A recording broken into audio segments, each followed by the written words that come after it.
Hello, welcome to New Cars Reviews today with another video. The Jetour T2 is a rugged-looking SUV that's generating a lot of interest.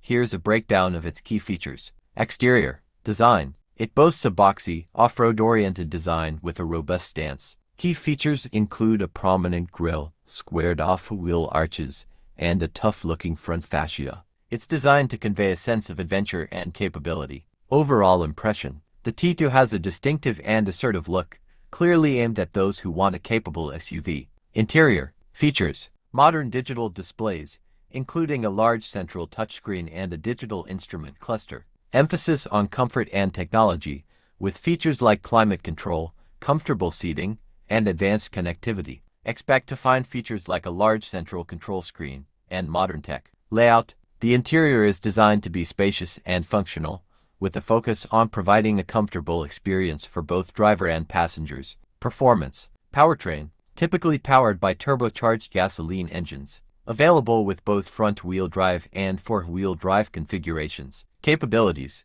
Designed with off-road capabilities in mind, particularly the 4WD versions. Functions. Technology. Advanced infotainment systems with connectivity features like Apple CarPlay and Android Auto. Driver assistance systems ADAS for enhanced safety. Smart technology features. Safety. A suite of safety features, including multiple airbags, stability control, and other advanced safety technologies. Price. Variability. Pricing will vary depending on the market and the specific configuration. To get accurate pricing for your market, it is best to check with local Jetour dealerships. For example, information regarding Pakistani pricing is available through online resources. Key considerations. The Jetour T2 is positioned as a capable and stylish SUV, targeting those who want a vehicle that can handle both on-road and off-road driving. It's important to check the specific specifications and features available in your region, as they may vary.